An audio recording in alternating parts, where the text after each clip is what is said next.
Se você está procurando a receita perfeita para o seu almoço de domingo, seus problemas acabaram, fica comigo até o final do vídeo que a gente vai fazer um coq au vin.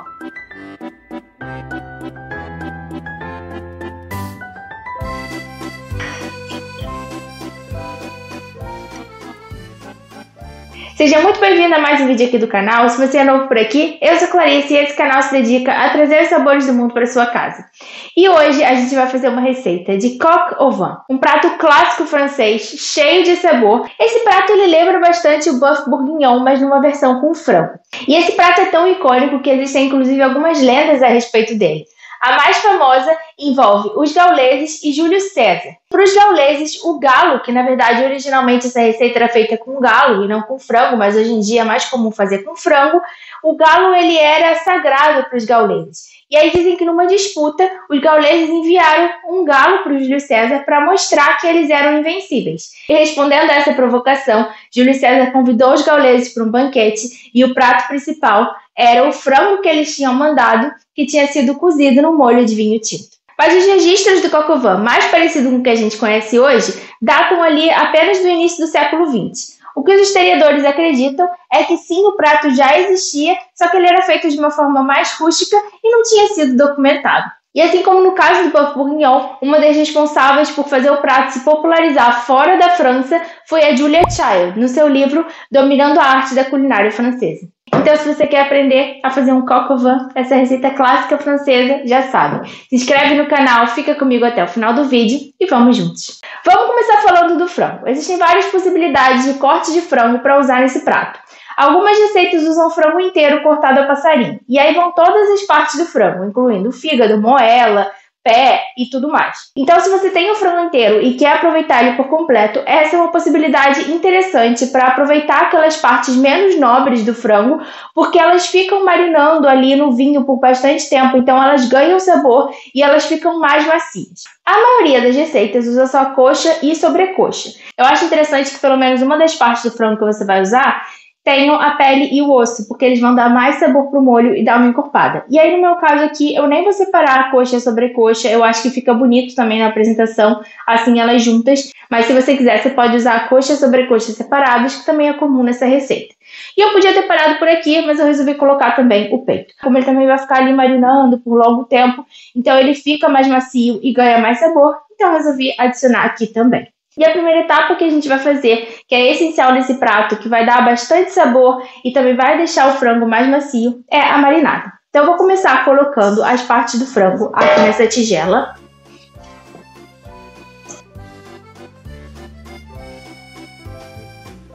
Vou temperar com sal, pimenta do reino. E eu vou cortar 2 cenouras que eu já vou colocar na marinada junto com o frango.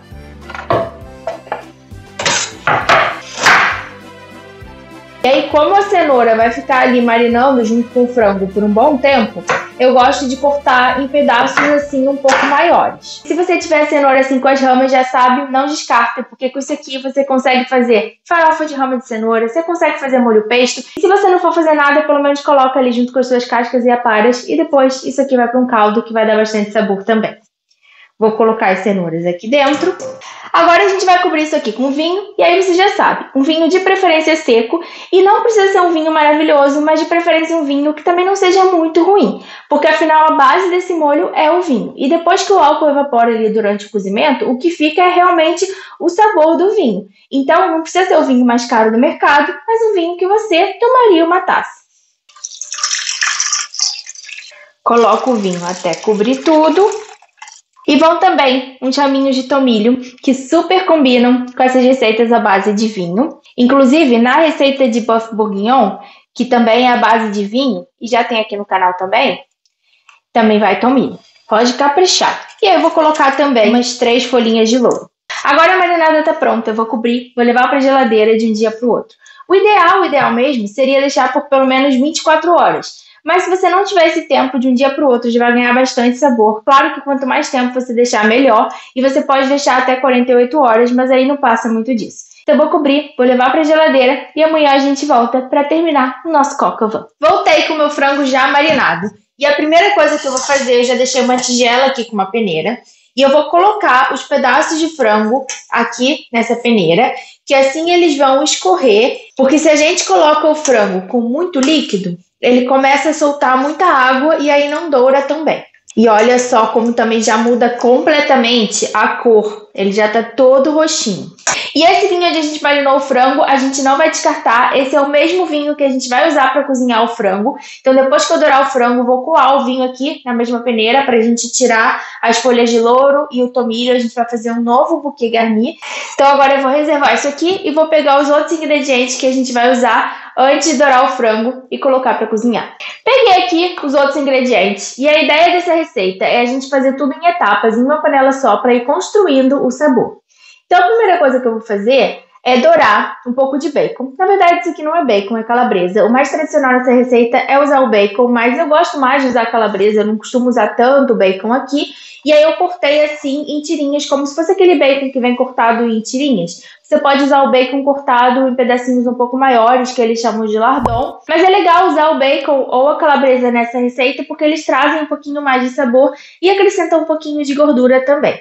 E a gente vai usar também essas cebolas pequenininhas, que são as chalotas, que são super tradicionais nessa receita.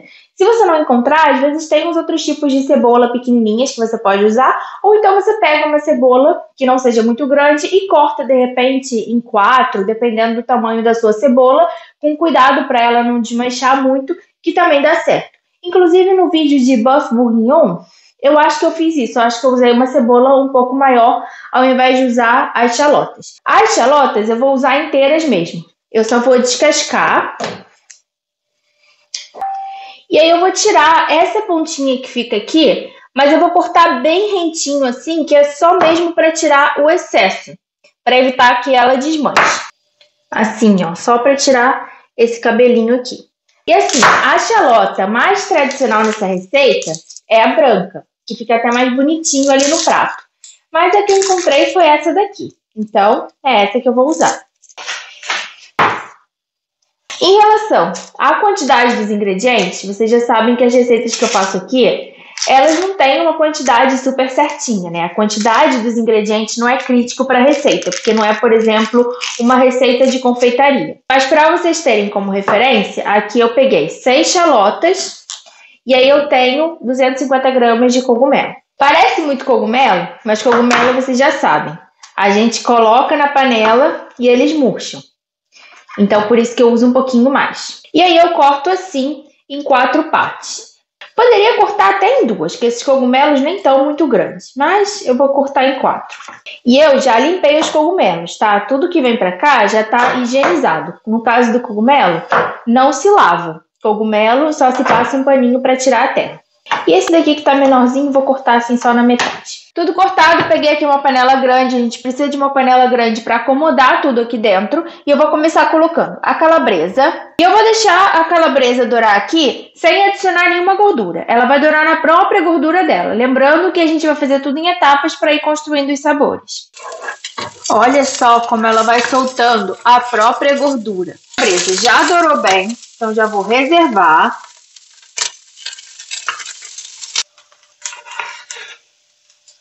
Vou colocar um pouquinho de azeite aqui. Já vou colocar as chalotas para dourar.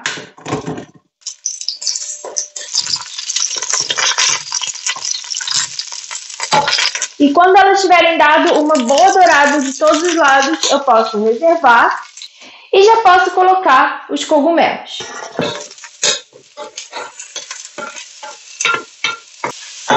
E já vou reservar os cogumelos também. E viu o que eu falei? Parecia muito cogumelo, mas olha só como eles já deram uma boa murchada. Agora eu vou colocar mais um pouco de azeite aqui e eu já vou colocar os pedaços de frango. E aí a coxa e a sobrecoxa eu vou colocar com a pele virada para baixo, que ela vai soltar a gordura.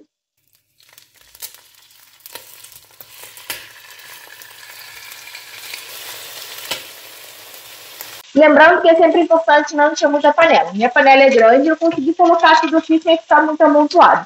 Mas se a sua panela for menor, aí você faz em etapas. E aqui a gente não quer cozinhar o frango, a gente só quer que ele doure bem, depois ele vai terminar de cozinhar ali quando a gente colocar o vinho. E aí eu vou aproveitar, enquanto o frango está aqui dourando, eu já vou coar esse vinho aqui.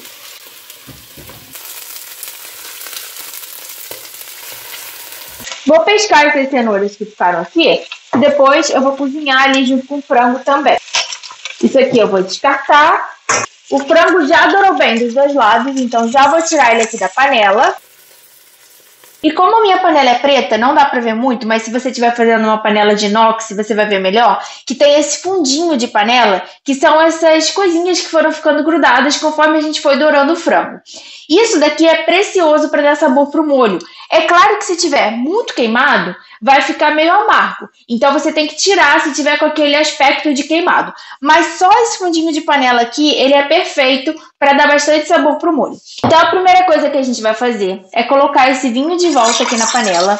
Aí a gente coloca em fogo alto e vai mexendo, porque a acidez do vinho vai ajudar a desgrudar esse fundinho da panela, que é o que a gente chama de deglaçagem. Isso vai dar bastante sabor pro molho. E pode deixar em fogo alto, porque isso também vai ajudar o álcool do vinho a começar a evaporar, mas toma cuidado, porque tem que ir mexendo sempre. Porque se aqueles queimadinhos ficarem ali no fundo, em fogo alto, eles vão começar a caramelizar e ficar com aquele sabor meio amargo.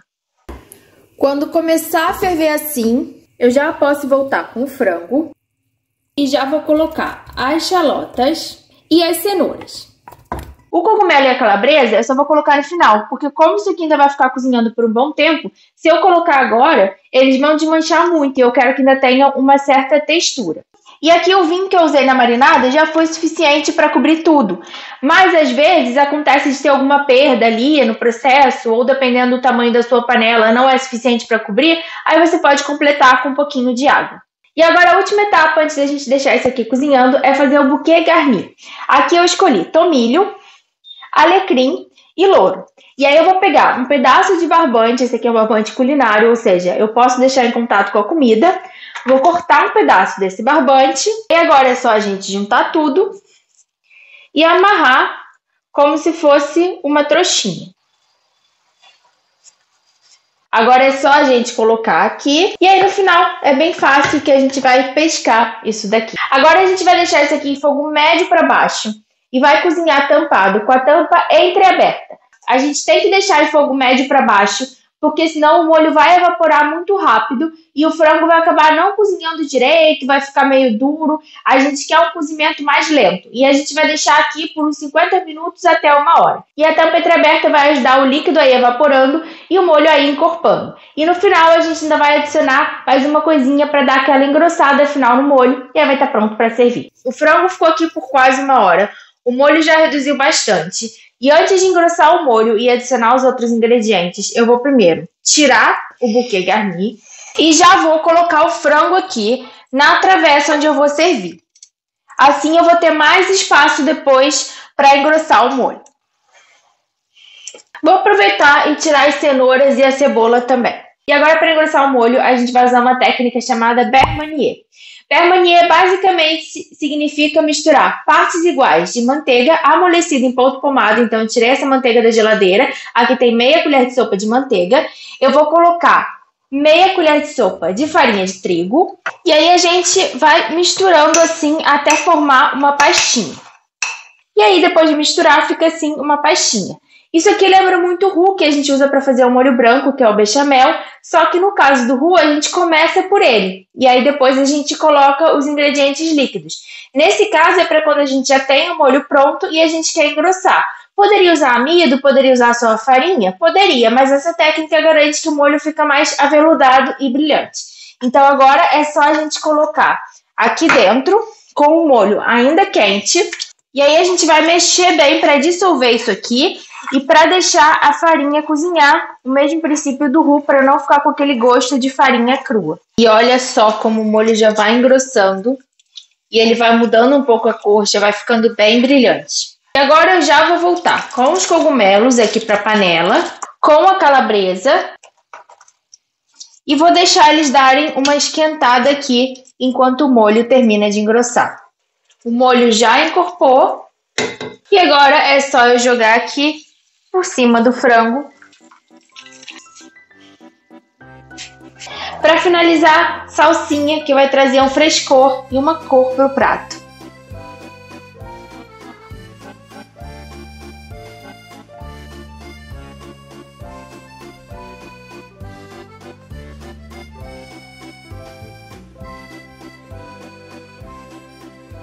mais tradicional seria servir esse prato com purê de batata. Mas como eu já tinha esse arrozinho branco aqui na minha geladeira, eu resolvi servir com arroz branco, que também combina muito bem, porque ele vai absorver todo o molhinho desse frango. E olha só a suculência desse frango.